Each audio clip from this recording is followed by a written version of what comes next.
Welcome to the Bloom Where You're Planted podcast from Never Too Late Cafe. I'm your host, Laura Womack. Each week we sit down for a chat with someone just like you, someone who had an idea, a passion, a dream, or sometimes just a thought, and planted that seed, watched it grow into something they wanted to share with the world. If you have an idea for a topic or someone that would be a guest for the Bloom Where You're Planted podcast, feel free to reach out to us on Facebook, where you can join our Never Too Late Cafe Facebook group. We'd love to hear from you. Today, I have a very special guest, Carla and Cilvik. So welcome, Carla. Hi.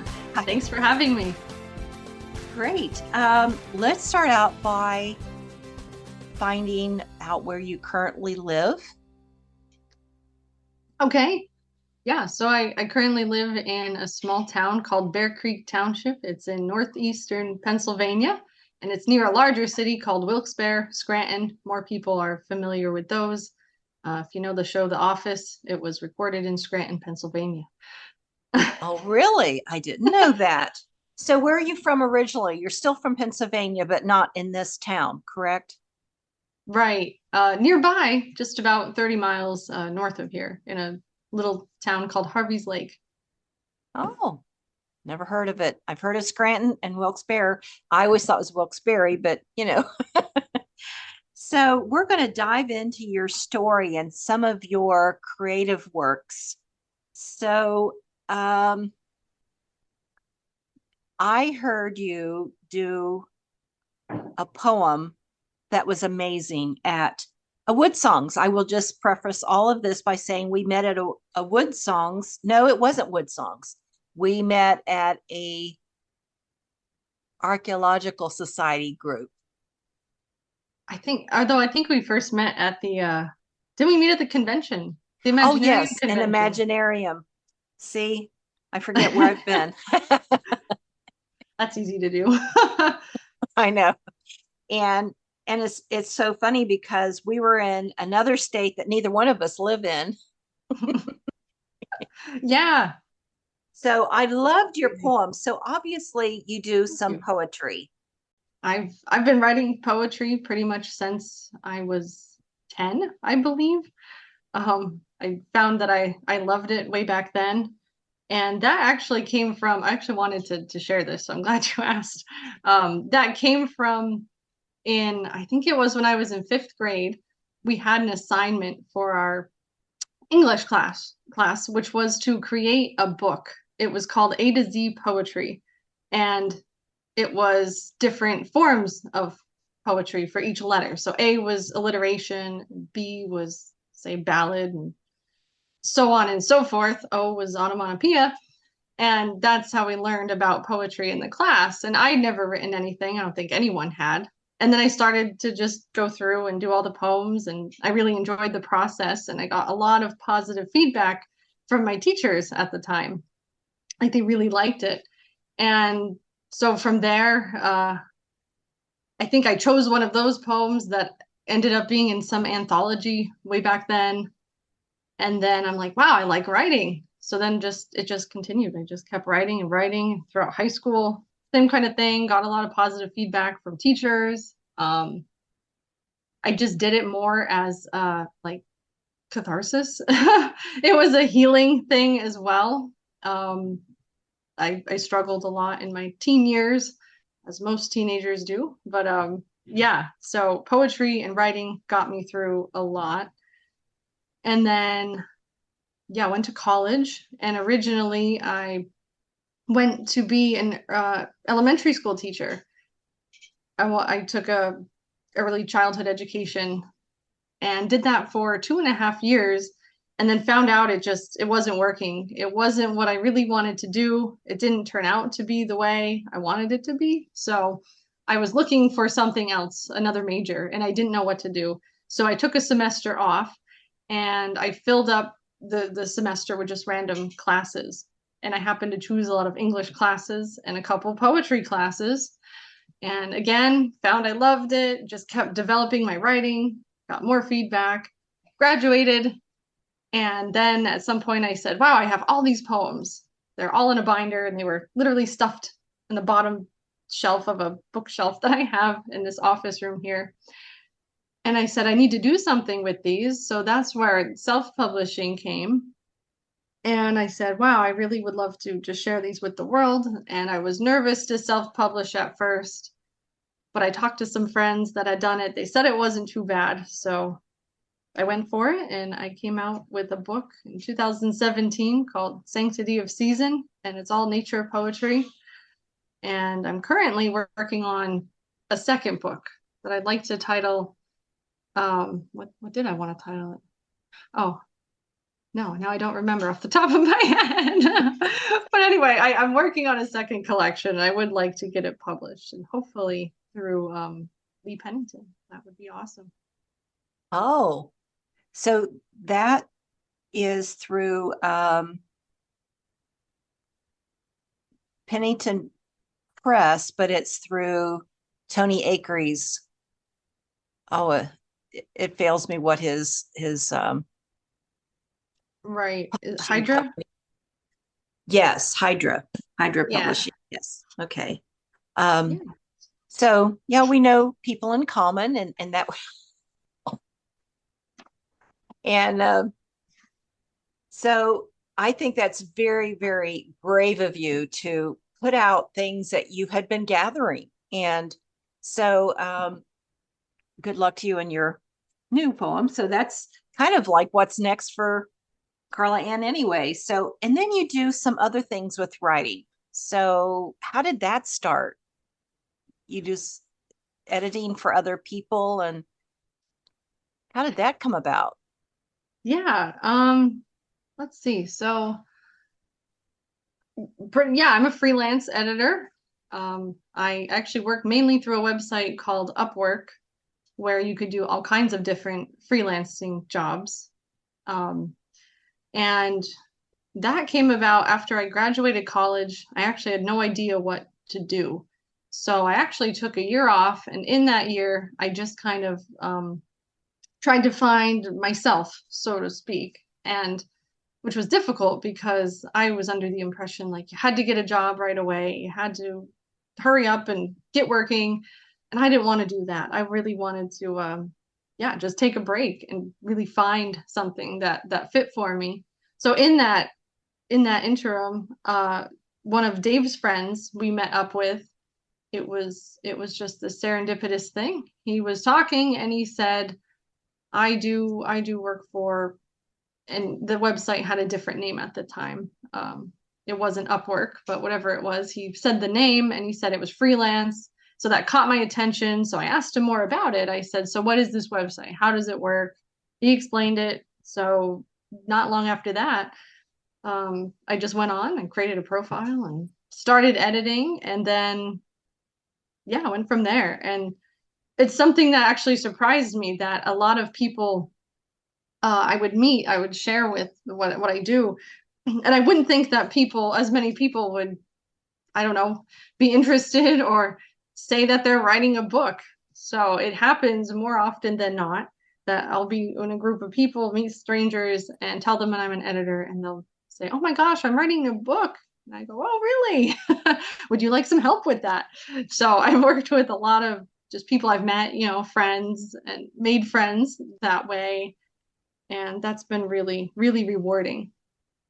So do you ever connect with the people that through Upwork? I mean, is it totally anonymous? They don't know you, you don't know them, or do you get to have some conversations about it, or just through online, or how does that work? Because I really have not worked with a freelancer like that before. Oh, gotcha. Yeah. Yeah, through the website, it depends. Some people are more forthcoming, more outgoing. So I prefer that. I love to work with, say, for example, like memoirs. So I'll go on, I'll actually search for memoirs I could work with. And I like to get to know the person and have them share just anything, their writing experience or what they're looking for. And there are a lot of times people just, it's just there. Yeah, it's just their name. We're just messaging back and forth. They just say what they need.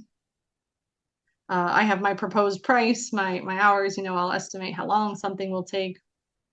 and then we just work and they send me their work, their manuscript, I send it back, and then I get paid. So a lot of times it's just really it's short and simple. And but then I don't get to know the people. Mm. So I prefer the more interaction, the one-on-one Well, interactions. yeah, I can see that where that would have value to where you might learn someone's style or something they might share with you that would be helpful in, especially with memoirs. Right, exactly. So Yeah, it's you a lot of also, fun though. I really enjoy it. well, that's great. I mean, I have not, like I said, not met anyone that's done freelance like that before. So then you do photography. Tell us about that because you have some very exciting things that you've taken pictures of. Thanks. Yes, I do many different things. I have so many hobbies and interests, and I'll tell you that it's almost frustrating. Like there's so many things I actually want to learn and I want to take on. I have to slow myself down and say I can't take everything on. So I have to Mm. put a focus, somewhere to you know, actually progress with. So I'm glad I chose photography. I've always liked taking pictures. Especially I specialize in nature and macro photography. And when I moved in with my partner, Dave, he was very gracious and bought me a nice Nikon camera years ago now. Gosh, it's probably a 6 or 7 year old camera. I'm definitely due for an upgrade.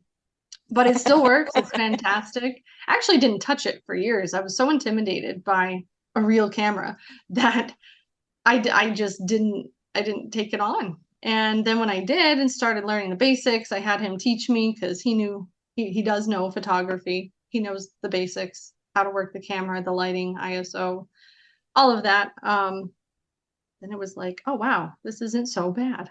I could be creative.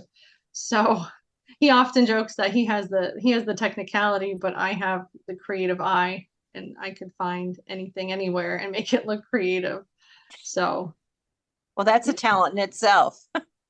Yeah, and then he bought me a special macro lens, which is great. So you don't have to be right up close to whatever you're taking a picture of. You can be a little bit further back, and the lens does the work for you as you zoom in and out. So I like to see, I guess I like to see what other people don't see. I like to see the unnoticed things, the details of nature that you could so easily miss, and most people don't even care about, you know. Like for example, I took a picture of a bee up close and I saw it had these three dots on its head. And I'm like, wow, what are they? And I didn't know they were light receptors on their head. And I'm like, oh, that's really amazing. So then every bug and insect I took a picture of, there I am Googling it, because I'm seeing all these details I've never seen before. I never took the time to look at. So that's what photography is also allowed for me as a creative passion. It's not just the picture, it's not just the image, but it's the experience and what you can learn from it during and after. So your macro lens allows you for that. You can really, really zoom in. Yeah, yeah, and see those details of anything.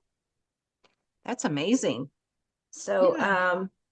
and I know that you have a site where you put some of your photography, but you also have some other things that you do on your, um, can I share? It's an Etsy site. Yeah. Yeah. Okay. I was Okay. gonna say that. Okay. So tell us what else is on your site. Okay. I also make and sell handmade cards, greeting cards for all different occasions. So I love paper and I love snail mail. And I was somebody that my family was really heavy on the cards for the holidays. And my mom was someone that saved cards. I think she still has a drawer stuffed to the brim with like every card she's ever given me or received from me, as a kid. And you keep them for those sentimental values. I know a lot of people just toss cards, but how I grew up and how my family did it, we really valued them. So, yeah, I don't even know how that started. I think, well, I have a Cricut machine. It's called a Cricut, and it's a machine Hmm. that does elaborate cutouts, and you could cut anything, paper and wood and vinyl, and possibilities are endless with the thing. So I wanted one, but I wasn't sure what I would do with it. So one Christmas, Dave was doing a project for me, and he actually bought the Cricut to do the project for me. It ended up being a glass etching project. So after that, I said, "Oh, well, maybe I could try cards on this machine to see how it goes." And yeah, I made a couple cards here and there for family, friends, and said, "Wow, I like this. Maybe I could." I've always liked craft fairs. I would always attend craft fairs, uh, and I've never seen a card vendor at a craft fair.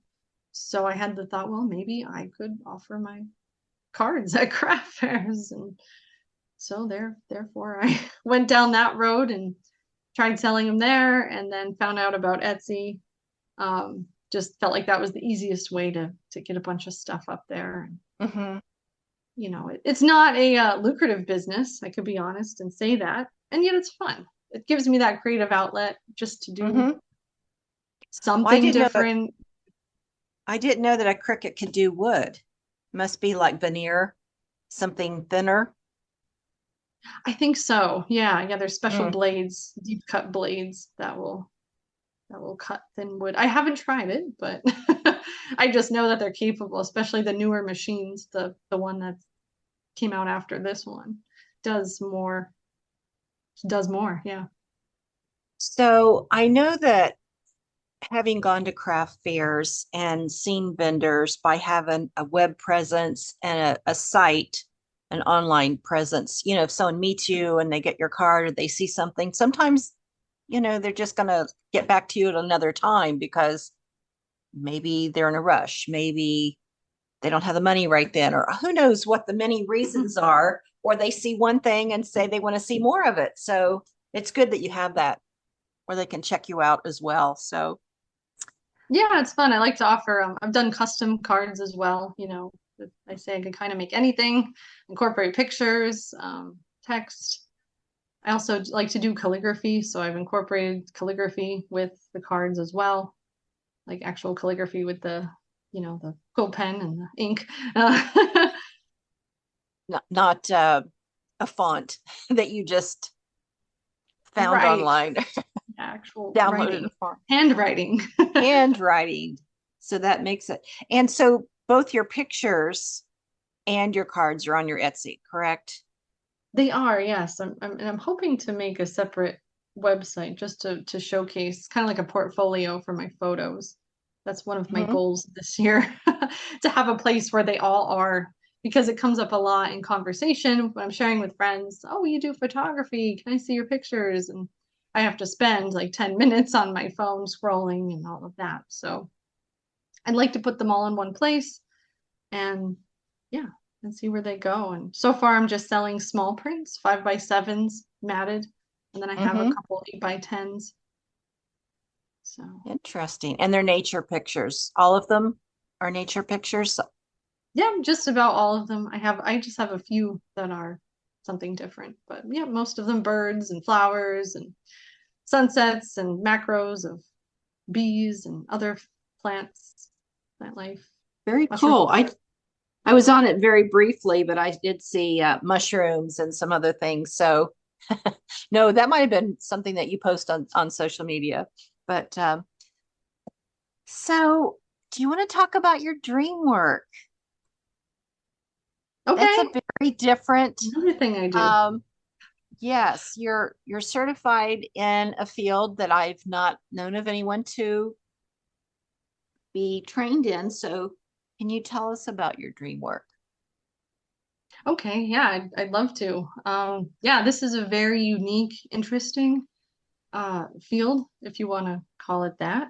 Um, so yeah, basically I'm a dream worker. I say I don't interpret your dreams for you. Rather, I help guide you on a journey through your subconscious so you could find answers to your dreams. And in that, while working with someone, I'll well, let me say that a different way. So yeah, I do one-on-one sessions. That's Mm-hmm. working with someone, hear a dream, they'll share a dream with me. And then I'll kind of ask guiding questions, like what does that mean to you? Or, what about the symbols, and we'll just go. And if someone generally will have like an epiphany, an aha moment, and they'll really get their dream. If they're a little stuck, I'll offer insights, and that's where I'll do some interpreting. I'll say, hey, I think if this were my dream, the the yellow bird would mean this. Um, and sometimes that resonates with people, but yeah, it's really interesting. I got into this. Well, I've always been a dreamer. I've always had vivid dreams pretty much since I was really young. I think like 11 or 12. I don't know why the age sticks, but it does. Um, and I used to write them down and journal them, and that was helpful. But I still never really knew what they meant. I had a lot of troubling dreams again through those teen years. Just lots and lots of dreams, just had no clue. I bought dream dictionaries, tried to look up those definitions, but they're so broad and basic, they can't really help you. So there's an organization down in Virginia Beach. It's called the Association for Research and Enlightenment, and it's based off of Edgar Cayce, who Oh, yeah. was a psychic. He was known as the sleeping prophet, like back in the early 1900s. So he was kind of the proponent for this whole place. He basically channeled, and he got messages, and he helped hundreds and hundreds of people heal in all different realms of life, mostly just health, but spiritual health too, mental health, just all of it. So he was heavy on dreams too. So Dave and I got involved with this organization, I don't know, 3 or 4 years ago through his work. And we went to Virginia Beach a few times for different conferences and so forth. And one day I was just scrolling on their website looking, I think I was looking for a conference. And I just happened to stumble upon their classes, and I saw they had a course on becoming a teacher of dream work and dream interpretation. And I thought, wow, that's fascinating. Like this is a thing. Like somebody put effort into this. So yeah, I looked it up and enrolled, and it was actually a 3-month, very intensive course. I tell people I'm certified. Like they'll ask me, what I did to get there, and yeah, I took it was sort of like a psychology course, so to speak. There's a lot on the psychology of dreams, did a lot of different reading, but pretty much this course led me to look at dreams in a completely different way, that they're not just random images that go through your head at night. They're not meaningless. Like now, yeah, every once in a while, a dream might just be a memory of what you did during the day, of course. But the most dreams are helpful, and they're trying to tell you something. They're trying to guide you to point something out. So mostly that's something that can be healed, can be worked on. A lot of times trauma from the past can come up. So I've helped people heal from a lot of trauma. I did that with myself. I've had a lot of deep, very intense dreams that I've worked through and had huge breakthroughs with. And they totally shifted like my entire life. So because of that, that's what led me to feel like it was a responsibility almost to help others and really get them to see and kind of unlock that potential within themselves, and it's fun, and it's work. Yeah, you kind of have to go inside, you have to go deep. You really have to take a good look at your inner self. And I like to say, if you're not willing to do that, your dreams will just keep coming back. That's why I always say recurring dreams are just pretty much your subconscious's way of like knocking on the door, saying like, hey, there's something here for you. There's something to pay attention to that you're not paying attention to. So until you solve that or work through it and resolve it, the dream will keep happening. But once you do solve it, the dream goes away. And I like to think of it as you clear that out. So now your subconscious has room for new messages to come through and give you what you need when you need it. Well, that is very different than just picking up a book and thumbing through a topic and say, this dream means this. And I really have never believed in that because it just didn't seem personal enough. And our minds are all different and our processes are all different. So, um, Exactly. Yeah. Yeah. So it's one of the more, yeah, it's one of the more serious things I've taken on like in the past year or two. I really want to grow and I really want to share more with others. So I'm glad I have the opportunity to share here. And it is definitely, it's a little tricky. It's difficult to convey in words. It's like you almost have to experience it. So mm. um anyone So out you, there wants a yeah, you dream do interpretation sessions. session. That's Yeah, I do pardon. have a website for that as well. Okay. Um, so how does someone find out about your Etsy, um, your dream work? Where are you located in the big scheme of things? um just just me just online. So Yeah, you I have think social media and you have an Etsy page right. and a website. Mm-hmm. So Yeah, what is your Etsy? my name on there is Soul Scribe Designs. Oh, okay. I'm going to put this in our description as well. So, Yeah, and and I can include a link for that too if you want. that would be great. And then your dream work, is that you said a separate site for that? Right, right. So that one is fallawakedreamer.com. Oh, Fall Awake Dreamer. I'm going to have to ask you, how do you get your inspiration for your titles of what comes to you when I'm going to name it this. That's a great question. Wow, I like that. Well, actually, for the dream work, my business name is Falling Awake, and that actually came from a song that I like. There's a singer, an artist. Her name is Tarja Turunen, and she's actually Finnish. She's the ex-singer of the symphonic rock band Nightwish, and she's incredible. She's actually like an operatic singer. So she does like classical opera, but then she does like metal. It's quite the interesting balance. I And I'm a guess. huge fan of her voice. She is just my favorite singer. And on one of her albums, she has a song titled Falling Awake. And it resonates with me so much. I can just think about it right now. I can not cry, but it definitely moves me. And when I Mm, first heard the song, when the album came out, I think that one came out like 2018 or something, a little further back. But it was one of those songs that came at like the perfect time. And that always seems to happen a lot for me in life with either music or writing poetry, books. If I'm going through something, something pops up. It just mm. happens, and it happens over and over and over again. So anyway, that was one song. It just clicked, and yeah, when I was thinking of, what do I title a dream business? I hate to even call it a business, by the way, but yeah, just and the process of going through your dreams and uh, finding answers and getting healing is just like that. I thought like falling awake. You're coming awake. You're waking up, from whatever you're going through. Oh, I like that.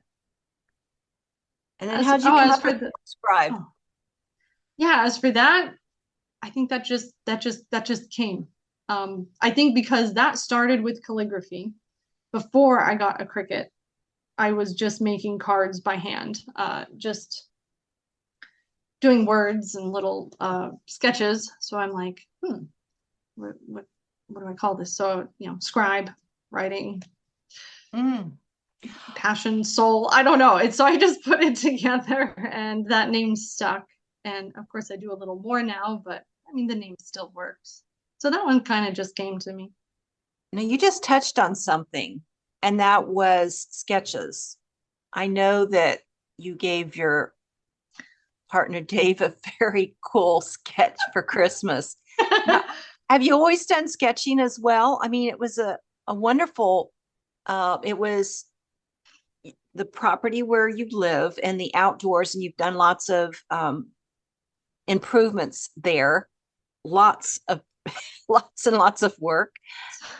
I've seen some of the Yeah. pictures of it. So how have you always been doing? That's another art form you're not even recognizing. I know, I told you it's a lot. But yeah, I love to just doodle and draw and do sketches, mostly just with pencil. I'm not an artist by any means. I've never had any formal training. Actually, I always wished I did. That's something I wish when I was in high school and or college, I had the opportunity to take a more like in-depth art course. I mean, there was an art class in high school, but it just, when you're in school, you're just kind of doing like this project, that project. There's no like focus. And it was a little more, it didn't really pique my interest. And then when I got Mm. to college, music and art were the two courses I never had the opportunity to just take as a fun elective. I kept trying, but the schedule always conflicted and it bugged me. Because I'm like, well, here's the chance I have to just, walk into a classroom and learn how to draw or learn how to paint because I like acrylics and I like watercolor, but I don't know. I just don't know the techniques and all of that. So anyway, I just do it for fun. Again, it's another just creative outlet. And yeah, I've been doing that for as long as I could remember. And yeah, I'd like to every year for Christmas, Dave and I exchange a handmade gift. So he likes to work with wood. He'll do something with wood, build me something usually. And I like to draw. It's what I can do. So I'll draw him something meaningful, typically something we did from the year past. That is a very cool gift. It's Um, fun. so, this podcast is called Bloom Where You're Planted, and I always ask people what that means to them. And so that quote, when you hear it, what do you think of? Yeah. It's a great quote, by the way. I definitely love the name. Speaking of names, Mm. you have a creative one Well, I'm there. not original on that. It's a long story how it, well, not really a long story, but I'm not original in that. I'll just say that. Okay. Well, that's okay. Um, yeah, I guess for me, that means you could shine wherever you are and in whatever you do. You could be your true, authentic self at all times. I like to believe we all create our own reality and possibilities every moment of every day. So there's really like nowhere you can't bloom. I like that. I like that. It's funny that everybody has a different interpretation of that. And it's so big and so amazing that there are, everyone just it comes to them differently. Hmm. So what sort of advice or words of wisdom would you give to someone that wants to do what you do or have done? Because you've done a lot of different things, but Yeah, great question. I would say find what brings you joy, what you're passionate about. Really identify those things and bring them into the light. Discover what your values are and what's truly important to you. That's what I did. Like I said, when I took that year off from college, I actually had a couple books. They were like workbooks, guidebooks that kind of led you through that journey, so to speak. There mm-hmm. was a lot of great things, but that was kind of the core thing. Is yeah, what are your values? Is it family? Is it your partner? Is it your children? Whatever it might be, yeah, really find those. So once you do that, then you could align with them and live in tune with them. Um, for me, that took getting out of situations that weren't helping me. So there's some advice there. Yeah, get out of situations that aren't helping you, let go of people who don't resonate with you, or maybe pulling you in a different direction. Find people in your bubble, that fit with what you like to do. So find people Mm-hmm. that bring you joy, no drama, no selling yourself short for anyone or anything. and you deserve to live the life you want fully. Nothing is holding you back. Be brave and take on what you've never taken on before. And yeah, that's easier said than done. I still struggle with it. I still have a lot of self-doubt when things work out or things don't work out. It's really a roller coaster. So yeah, you could go inside and work with all those feelings and realize it's okay to be where you are and where you've been, and that you might make mistakes or have made mistakes in the past. It's okay. So acknowledge them and realize that those mistakes helped shape who you are, and everything is a lesson. So take those mistakes and turn them into lessons, and then you can move on confidently. And that's what I did, and that's what I continue to do. What a great philosophy. I'm sure I'll be quoting you at some point. So, well, it's been great chatting with you, and I'm sure that as your new book develops and other projects come up, that we'll be in touch again. And as we close, I just want to say again, thank you for sharing your philosophy and your wealth of wisdom. This is Laura Womack from the Never Too Late Cafe podcast, Bloom Where You're Planted, saying bye for now. And I want to thank Carla Ann so much for being with us today. Thank you. You're welcome. This was fun. Bye-bye now. Bye.